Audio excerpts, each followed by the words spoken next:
yende ku ikipe imaze gutwara igikombe cy'isi cy'amakrebe, imaze gutwara UEFA Conference League, bizi kubonye qualification muri Champions League. Ama ins and outs ya Chelsea yatekerejweho mu buryo bwa nyabwo. Nabonaga kare batanga urugero bavuga ati umuntu warekuye Jackson akazana Delap atashaka kufite irondaruhu. Nayo ibindi bijyanye na performance mu kibuga ntacyo Delap ari gufasha umuvandimwe gifatika. Yego. Hanyuma kugira ngo ibintu bijyane neza yikoreshe n'iki transfering ntago ari tuzomana mu kibazo Sami. Probably ndatekereza ko Chelsea ahubwo iri mu makipe kuva yafatwa na Todd Boehly ndetse na mugenzi we uriya mugabo w'umwarabu Egbari no kuri bari mu bantu bagerageje kugura neza. Impamvu mvuga ko baguze neza ni nk'eshatu. Iya mbere, Chelsea ntago yigeze igura abakinnyi bakuze. Kuri uvuga ngo kuki mwazanye abakinnyi bagiye muri retirement, hari ukuntu ugura umukinnyi seze ebyiri akabararangiye kuko ashaje nyine. Bamwe mu basesengura se ko bavuga ngo no kuba yitagura abakinnyi bari experiment bashaka kuyobora bari abana ari kimwe mu bintu ushaka kuba gituma sindasoza uwo ngende kugura abakinnyi sinjiramo neza. Icyambere yaguze abakinnyi bafite future bazakinana igihe kinini pe, myaka turi kujyana 10 22 n'umwe gutyo, banabana igihe kirekire cyane. Icyakabiri kinyereka ko baguze neza. Mu bakinnyi Chelsea yaguze ni bake cyane batabona amakora mu makipe yabo bihugu even though ari bato. Yego. Kandi abenshi ugasanga abana baguze baramaze guprova ko ari abana babahanga ukurikije aho babakuye mu clubs babaga bakinamo. Hari wenda nk'abayenzo babonye muri World Cup, hari abandi bagiye babona nk'aba Caicedo wenda muri za Brighton n'abandi, ariko usibye clubs hari n'abana Chelsea yagiye izamura wenda muri mu bato bayo cyangwa se ikabakora n'ahandi, kagera muri Chelsea ukavuga uti sinari muzi cyane nkurikije wenda igihugu bamukuyemo ntakurikiraga cyane championnat aho niki, ariko ukavuga ati uyu nguyu ni a pure talent, ukabona nyine afite iyo touche y'umukinnyi. Donc baguze abakinnyi bato kandi bari tarantiwe, babandi ubona ko Imana yahaye taranto y'umupira. Ikintu cya gatatu Chelsea buriya mbona ko itaguze nabi, iyo mbareba bakina mu kibuga muri wa mupira twaherewe muri lokote technique, yego, muri lokote physique, baba reponda neza nyine iby'umwana basabwa. Ese imbaraga bazifite ntabwo bayagatangiye kugenda cyane, imbaraga zibazuzuye, ubuhanga kubona ukuntu exprime avec ballon sans ballon, ubwo hajemo tactique nyine birabyo guhagarara. Si bibi cyane. Ntabwo yaguze nabi, ahubwo chance ya Chelsea ifitemo utuntu ibura. Ni nka kwa kundi bavuga ngo ntihubatse inzu mbi ni nziza, ariko hari utuntu tw'imitako twayigira nziza kurushaho utarakoraho. Yego. Hari ibintu nubwo ikipe tuvuga ngo ni nziza ariko hari ibintu runaka bitaragira. Waravuze ikintu cyiza urateruye uravuga uti ko badafite experience cyane. That's a fact. Football ijyana na experience umuntu afite muri situation runaka, kuko football mujera situation cyangwa se football mujera ama circonstances muri guhura nayo. Duhuye n'ikipe iri gukina umupira umeze ukuntu idukubise igitego, turi ikipe igomba kwishyura ikanatsinda. Ese imbaraga z'umutima zabikora mu kwezi kwa mbere bikazageza mu kwezi kwa gatandatu, ayo mezi atandatu dufite iyo kipe imeze gutyo, mentally iri strong, irimo abagabo bahagurutsa ikipe mu gihe iri down, kuko ni ibihe bigera mu mupira tukabasha kureponda uko dukwiye kubikora. Icyo iyo karansi urayibona muri Chelsea. Yes, Reece James ni umukinnyi ufite experience mukuru,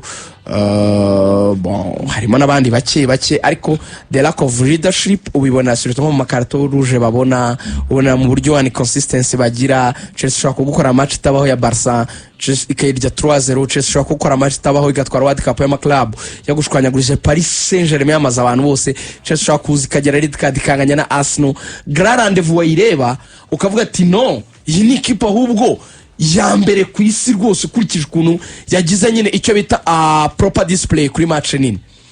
Ariko yagera ku kamace gato k'ikipe nto isanzwe idafite ikintu na kimwe giteye ubwoba rwose, yakabaye yofaringa ku meza y'ibiganiro na Chelsea kayitsindwa inarushwa.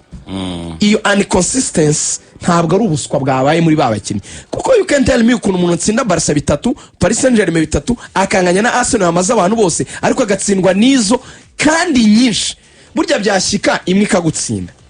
Ariko kuki byirepeta kenshi, kuki byisubiramo ku makipe menshi mato, kuki biza kuri Leeds ejo Atalanta ikabikora, ejo ugasanga banganyije na Karabaga muri Champions League, donc ugasanga nta makosa yisubiramo kandi ku makipe mato. That's what we call inconsistency, kudahozaho guturuka muri market experience. Ibyo rero ni urugendo umuntu akora rukuru umukinnyi muri phase yo kuba afite tala akamugeza muri phase yo kuba umukompetita, umuntu witeguye guhatana. Noneho niyo mpamvu uzabona bakunze kukubwira ngo umukinnyi ngo ari in his prime. To be in your prime ni yatara banacarinze bakayikuramo ibyo bintu byose navuga ngo biyizitira kugera kuri success. Tanto kudahozaho, kutamva ko wasunika umwaka wose uri hejuru, utwo tuntu twose duto tuba tugenda tukugonga. Niko kazi k'umutoza. Ubwo benjyanye muri ango ya kabiri, baguza abakinnyi beza, umutoza wenda nawe ni muto. Bivuga ngo experience turi gushaka mu bakinnyi, it's something that the manager should bring. Cyangwa umutoza ni ikintu akabaye yazana, ariko nawe he faces the same fate n'abakinnyi ngo basa n'abarazwe ikintu kimwe muri iki gihe, antiri nyine bazakirenga bacyubakitse mu gihe cy'imyaka bazamara. Nawe numwe ma discipline ba Pep baje vuba tubonye mu kanya, ntago twari tumwitezeho kuza gukora ibitangaza, no mpamvu nabo bamuha intego ziri limite. Akaba ati it's okay, genda ubone Big Four. Twe turabizi ko n'umushinga turi kubaka ugomba kugera igihe abakinnyi bagakura bakegera hejuru mu myaka. Tumaze kugera average y'abakinnyi y'imyaka 25 within 2 years uhereye now, mu gihe bari muri average y'imyaka 23. It's okay, iyo squad izaba ari squad yabiri competitive. Amakosa tuzaba twarakoze twarayigiyemo, icyo gihe n'uzaba udashobora guheka iyo projet ngo yitwaremo igikombe. Cyane ko nabo barabyemera ko kuri cya kintu waruvuze baracyafite ikintu cyo gukora kuri market. Erema imwe ebyiri turacyazibona muri Chelsea ku ntubukene bafite. Chelsea turacyabona ko ibura umuzamu, Chelsea turacyabona ko ikeneye mu center back mukuru. Iyo ni imyanya wicara ukabibona n'amaso ko uyongeyemo Chelsea yabari ikipe nziza. Haracyari mu tundi tuntu tuza mu mupira ku bantu bose, kuko hari imyanya imwe n'imwe nako sinabura kukavuga wenda yatuma batitwara neza, nubwo atari urwitwaza 100%, ariko naka detail gato utakwirengagiza. Iyo ufite umuntu nakwita nka talisman of the club nka Cole Palmer, ukukemura ibibazo byose by'ubusatirizi, wasetting ibitego cyangwa wakira amashance, watsinda ibitego, utinyitse unatuma anagurisha icyo nakwita fear factor, uteza ubwoba abo bahanganye na Chelsea, ukamumisinga igihe nk'iki ngiki wamumisinze muri no sezo. At least yaba byana baga wenda ufite undi mu nimero 10 typique mwiza, ibyo ni ibintu bingarura kuri rya soko. Ushaka kumufita ariko ari umwe kuri uwo mwanya, nabyo bibaho. Ni tala exceptionnel, ntiwabona wenda indi iri ku rwego rwe, ariko se umusimbura we basi yegeremo gato nkuko Arsenal yagerageje kubalansa. Okay, turabizi twese ko Bukayo Saka ni umukinnyi mwiza wenda hejuru y'aba Madueke. Baregen Madueke ni umukinnyi w'amagarwa muri equipe nationale. Madueke ni umukinnyi wazamutse ari umukinnyi mwiza za Chelsea zimuzana. Madueke ni umukinnyi ushobora gushyiramo iyo match n'akayikora, which is contrary wenda kumusimbura wa Cole Palmer. Turaza wenda ne paraza kubirambura kundusha. So nagerageza kubireba rero Samir nkavuga ngo nabi highlightinga mu bintu bitatu. Chelsea ntiyaguze nabi, yaguze neza abakinnyi beza, ariko isoko ryayo biracyatwereka ko hari ibyo bagikeneye kugira ngo barisoze. Ibyakozwe si bibi, ariko bikeneye kunozwa. Ubwo ni ugusubira ku isoko bakareba iyo erema y'umu center back muzima mukuru mwiza ugeze igihe weze n'umuzamu mwiza. That's one. Second, Chelsea umutoza kimwe n'abakinnyi bose bari gukura, umushinga bose bari kukoramo, bari kukuriramo. N'abakinnyi bato bakura n'umutoza muto nawe muri experience nawe ukura, bose bari kubishakira mu kazi ko nta hantu bigisha experience. You get in it mu kazi nyine urakora bikaza. Ndabizi ko Samir uko watangiye itangazamakuru si kumeze, amakosa wakoraga si ukora, urwego rw'uko wakoraga ibintu si kubikora, uko byabaga biri concentration n'imbaraga byagufataga ntibingana. Buriya abantu bazi ko demo ukura ari gusubira inyuma ni ku bantu babaswa. ariko demo kuri ubundi wakabaye uba mwiza cyane kurushaho, si ku mirimo yose kuko nk'umupira iyo none ukuze cyane nongera ijambo cyane imbaraga zirashira kandi ni ikintu ukenera, yego, ariko hari indi mirimo ahubwo kuko uba mwiza. Hari imirimo myinshi abapasiteri demo akura aba mwiza cyane barushaho guhishurirwa Imana, abanyamakuru ko kuri abandi uzarebe muri za Amerika nayo yaba mwiza cyane. Abantu ushobora kuba batakikubona ngo utwike ngo ku ma social media but again waragrowinze wabonye ibintu mu mupira. Gusa umuntu uri gusesengura amaze imyaka 30 abikora n'umaze 5 abikora ntago byasa. So rero n'umutoza ari muri ya kategori y'abantu baba beza uko bakura, simvuza abakinnyi. Umutoza demo arushaho gufacinga challenges, demo arushaho kumenya uko azikuramo.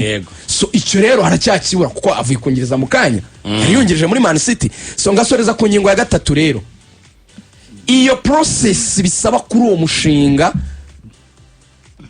muri Chelsea ntabwo iri mu biganza bibi kuba yazatanga umusaruro cyangwa yazaba successful.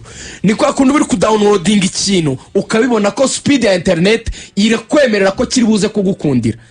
So nje Chelsea uko nyibona uko bimeze ubu ngubu amageste yamaze kunyereka, nakubwiye nk'igikombe cy'isi cy'amaklub nk'amagrarande kunijya kina ikina n'ibigugu ntabwo ari bibi ku buryo nabyambura amareska nazabijija nko mu myaka 2 iri imbere.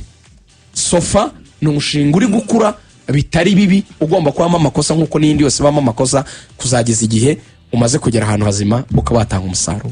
Akoze cyane. Ari utuntu dukenda ari bwongere ku bintu agarutseho kandi bifatika byiza.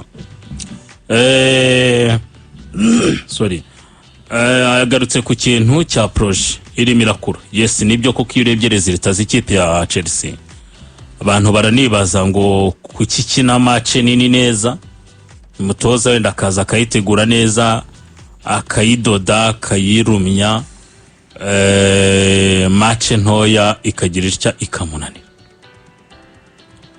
Nta kindi bita bikoreka ko ekipe nyine iracyakura cyangwa se iracyari mu rugendo rutari ruto ariko rutari na rurerure cyane. Ndavuga ku ikipe ya Chelsea muri igenda ikura biraturuka kuri factor cyangwa se iyo tuvuga ngo iri gukura hari factor nyinshi nyine nuko kudahozaho kabana ko ekipe mentally ntabwo abasore ibintu babifata kimwe, reka mbyite gutyo, cyangwa se atari n'ubushake bwabo. Hari uburyo nyine baba bataragira mentality yo ku rwego rwo hejuru, nk'aba bakinnyi b'aba grand joueur uvuga ngo ni produit fini za nyuma nta makosa bagikora bayakora nk'umuntu, cyangwa se kuko football ari jederer ariko wenda bamaze gushya. Oya, abakinnyi ba Chelsea baracyategurwa ni batoya. Mu kanya nibwo nahoze ndaranganya amaso kuri transfer z'ikipe ya Chelsea zakozwe nkuko Samir yarabitubwiye. Urebye average y'imyaka y'aba bakinnyi ndetse naho bari baturutse urabireba ukabona ko ari abakinnyi bato. Ekipe ya Chelsea urebye Liam Delap bazanye imyaka 21, umukinnyi wari uvuye muri Ipswich nabwo na academy graduate ya Man City. Uyu musore mu ikipe ya Ipswich nibwo yarakinnye bwa mbere Premier League, kajya nko ku musore nka Dario Sugo. Uyu musore ikipe ya Sporting yamufataga nk'umwe mu bazaba beza cyane hazaza, ko ndabyibuka hatekerezwa abasimbura ba Edemasa Morita, hatekerezwa niba Kasper Yormandi kapiteni wabashobora kuba yagenda, avuga ati Dario Sugo ashobora kudufasha, ariko ikipe ya Chelsea iramutwara. Estevao Willian ku myaka ya 18 nibyo ari ibintu byiza ari gukora, ni umusore ufite imibare itari mibi, ubona ko nawe azagira icyo afasha ikipe ya Chelsea, ariko tukemeranya ko nawe aracyakura. Hari match nibyo ashobora kugukorera ariko ari ishobora kumukeneramo bikanga. Twarebonye nko kuri match ya Arsenal babonye ikarita itukura mutoza mu minota mike aramukoresheje, yaje kubona ko bitagikunda. Hari ibyo ataguha bigendanye na Anje y'umukina zana Garnacho, hari ibyo abakimuteguramo. Jamie Bueno Gittens nibyo mu minsi ishize yagaragaraga nk'umukinnyi ufite ama-assist menshi mu ikipe ya Chelsea, zara assist ariko bikakwereka ko atari assist ikipe ya Chelsea akabaye yirata ku mukinnyi runaka wenda uyoboye abandi mu gutanga ama-assist. Nibyibura rya Korpama ryatumye ama-assist abura, ariko bisa nko bagiye bagabana inshingano. Uyu musore mu ikipe ya Dortmund ku myaka ya 20 bajya kumuzana yaramaze kugera appearance 100, nibyo mu gihugu cy'Ubudage aba muri Bundesliga, Champions League n'igikombe cy'isi cy'amaklub muri ayo marushanwa yose ariko nawe ukabona ko ari muto, yari umukinnyi utaroba umusimbu ataraba umutitireri 100%, ukabona ko yari akiri umwiga.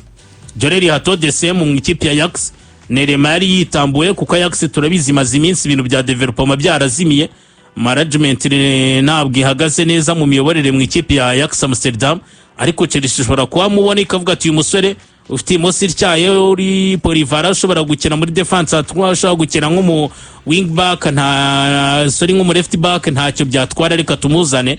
Ndetse nyuma yo kwambara igitambaro cya captain muri Ajax Amsterdam ku myaka ye yarafite 17 ubwo amakipe yatangiye kumubona, Chelsea iravuga ati reka tumuzane. Wareba Joao Pedro imyaka ye nawe si myinshi, nibyo yaravugaga bati dukeneye undi muntu wabazi Premier League. Muri Brighton yari yagaragaje icyo afite, ariko nawe ubona ko ari umukinnyi nyine utahekesha ekipe nka Chelsea nini. Aba Kendrick Paes n'abandi ugenda ubona urwego rw'abakinnyi Chelsea yaguze, niyo mpamvu narimbanyuzemo. Chelsea muri transfer yakoze hari ikintu nabonyemo, hari n'ikintu kivuga ngo tuzana abakinnyi benshi kandi beza bakiri n'abato, hazava ibintu bibiri. Ni Chelsea irebera muri kadire yo kubaka ekipe y'igihe kinini kirambye ndetse azatanga umusaruro igatanga ibikombe, kuko Todi Boyle na Bedad Egbali barabizi ko basimbuye umugabo ukomeye cyane Roman Abramovich, bubatse ekipe ya Chelsea itwara ibikombe byose bishoboka, yaba igikombe cya shampiyona mu Bwongereza, yaba Champions League, yabizuza Europa League yarazitwaye.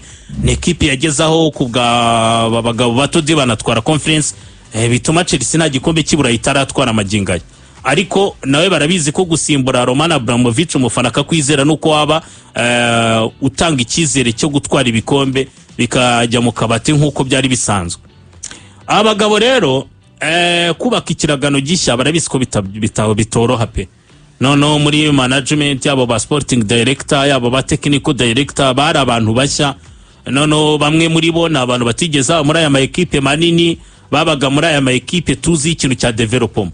Ubwo hazamo cya kintu cyo kuvuga abo bantu baraturebera tara nziza perfect kabisa, wabashimira buryo abitwaye mu bigendanye na Mercato bikwereka ko ari abagabo bafite ijisho ryo kureba tara. Ibyo cyarakozwe. Sibye rero kubaka ikipe y'igihe kirambye, harimo no kuvuga ngo aba bakinnyi benshi ikipe ya Chelsea yanabikora mu bucuruzi. Shize turi kubiganira mu rubuga rw'imikino nibwo Adera Deus yatwunganiye n'umunyamakuru mugenzi wacu, yari message yamaye arambwira atanu binakomerera no kwenda abantu batajya bamenya iyo statement. Ekipe ya Chelsea yasabye umutoza Enzo Maresca ko abakinnyi bitwa ko ari abo muri ekipe ya mbere azagerageze buri wese azaba ari hejuru y'imikino 20 muri aya ma rendezvous manini, ubwo ni za Premier League ukajya kuri izo za Champions League, byibuze abakinnyi bafite imikino myinshi mu maguru yabo basa nkaho bajya gusaranganya imikino. Ko byatumye nicara ndibaza kuko ndavuga ni wow, nanjye nsubira inyuma kuko ndareba ubundi muri objectives z'ikipe ya Chelsea nizi rero ibintu biri clear. Chelsea umutoza aramusaba kuza mu myanya ine ya mbere, baramusaba kwitwara neza muri Champions League, ntiba precise ngo uzagera finali cyangwa se uzagera demi final, bamusaba kwitwara neza, bakanamusaba muri aya marushanwa yo mu rugo imbere za FA za Carabao kureba uburyo amwe mu marushanwa bayatwara. Ariko irebeye kuri Premier League nta wamusabye kwitwara. Hari impamvu biyobozi butamubwira ngo gera utuzanire Premier League. Barabizi nabo ko ne equipe bubatse ikeneye igihe, ne equipe bubatse abakinnyi bakeneye experience, ne equipe ikeneye amayere mu munsi ku isoko Chelsea itari kujya kuzana abo ba defenseur yabo umwe cyangwa babiri bafite experience, yaba umuzamu mwiza w'icyitegererezo nk'uko Man City bona Donnarumma iterekamo, ugashaka Nortezamu wavuga ko yakabaye yizewe par rapport yo kuzana babari ya Muterapo, ko n'imibare turayigaruka Samir igeze kubikomozaho. Turaza kujya mu buryo bw'imibare abantu bumve ese ubundi Liam Delap ni ikiyazanye gitandukanye n'icyo Nicolas Jackson yatangaga. Ibyo byose impamvu mu izo objective cyangwa se izo nshingano zitanaremereye nuko bazi ko n'equipe bamwubakiye ikeneye igihe. Ligani yabivuze neza, n'umutoza Enzo Maresca n'umutoza ukeneye igihe, nabyo icyo kintu abantu bacyemere. Toza nibyo aza mu ikipe nka Leicester City, ariko n'umutoza nawe ugikeneye igihe cyo kwiga, kandi nekereza ko kuba yarabahesheje igikombe cy'isi cy'amaklebe kivuguruye, igikombe Chelsea isitwara kigikinirwa bwa mbere, vuga ngo nabyo bizajya mu mateka ko Chelsea ubwo nacyo ni igikombe isitwara itazarwana no gutwara.